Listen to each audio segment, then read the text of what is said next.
Le massif du Rorota, avec son sentier de plus de 5 km et le formidable panorama qu'il offre depuis son sommet de la plage de Montjoly.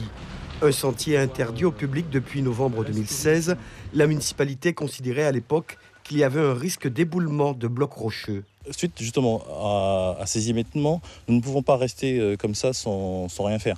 Et nous avons principe de précaution oblige maintenant, et aussi par rapport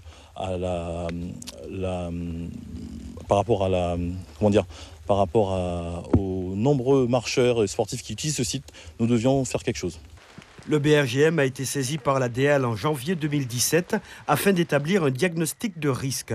C'est ce bloc rocheux qui fait l'objet de toutes les attentions suite à des fissurations et à de petits éboulements.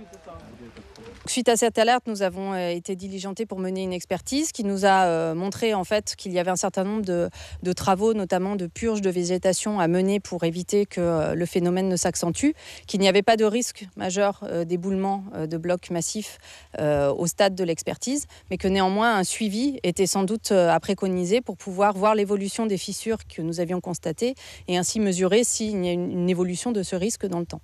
Pour suivre l'évolution des fractures, une convention a été signée le mois dernier entre la mairie, la CTG et le BRGM. Un suivi qui a commencé et qui va durer 1 an avec des périodes d'observation tous les mois. Des marques blanches ont été apposées sur le bloc rocheux. Ces repères qu'on va suivre pour voir s'ils évoluent, tout simplement en mesurant en fait l'écartement généré au niveau des repères, la fissuration générée au niveau des repères en cas d'évolution des fractures. S'il n'y a pas d'évolution, ça veut dire qu'il n'y a pas de mouvement. Si on constate un écartement et en fonction de la taille de l'écartement dans le temps, on pourra identifier s'il y a un mouvement actif ou pas et donc évaluer s'il y a un risque de chute de bloc ou pas. Une première restitution du suivi est prévue dans 6 mois. En attendant, le sentier reste toujours fermé au public, mais des randonneurs continuent de braver l'interdiction.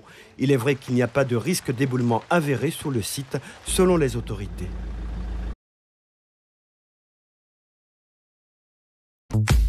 Suivez l'info sur Guyane la Première.